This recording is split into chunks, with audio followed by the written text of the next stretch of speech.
Hoje vamos mergulhar na vida de uma figura simplesmente fascinante da antiguidade. Uma mente brilhante, sabe? Cujo legado ecoa até hoje. A filósofa, astrônoma e matemática Hipátia. E para a gente já começar a entender a dimensão dela, vamos direto ao ponto principal, o que realmente define sua importância.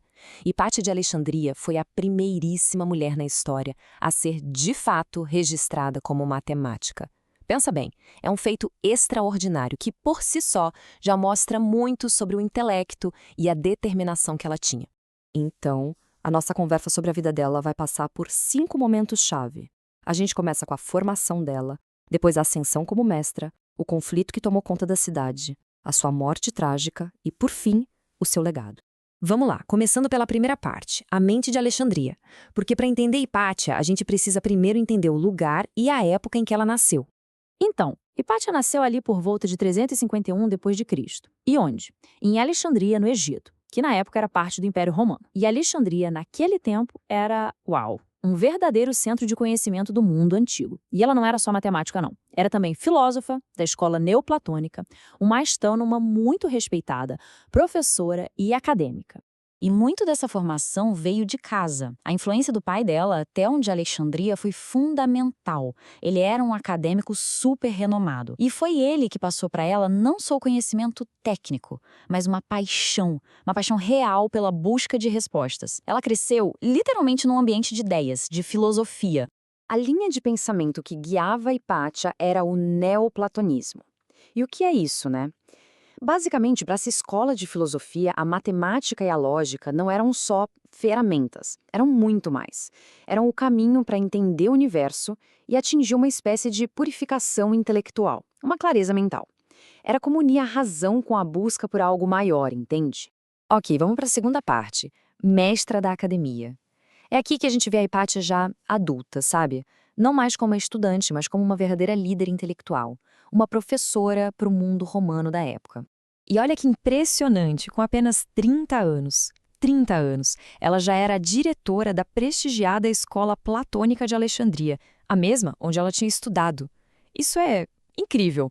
Mostra não só o brilho dela, mas a confiança absurda que a comunidade acadêmica já tinha no trabalho dela.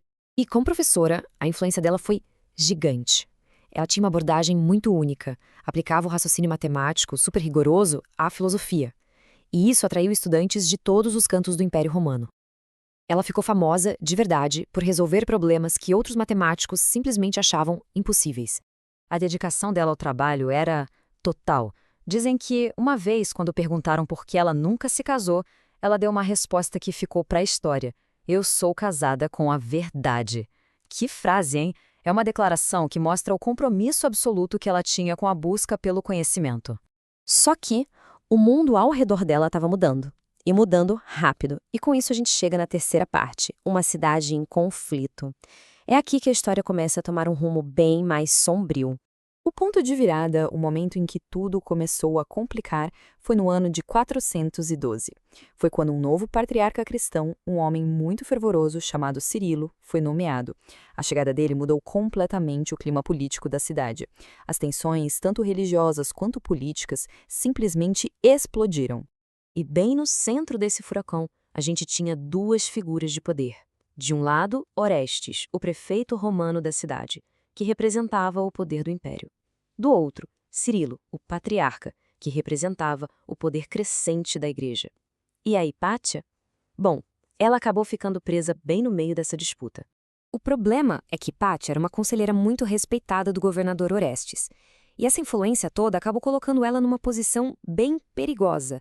Os inimigos dela, que eram aliados do Cirilo, começaram a espalhar que era ela quem estava piorando a briga entre os dois líderes. E com isso, ela virou um alvo político. E tudo isso nos leva ao clímax trágico da vida dela.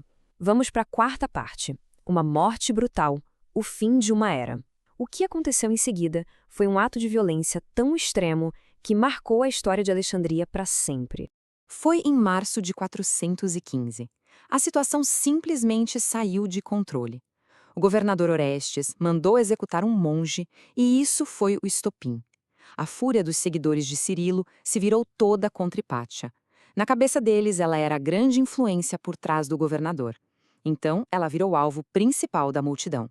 E o resultado foi o assassinato dela.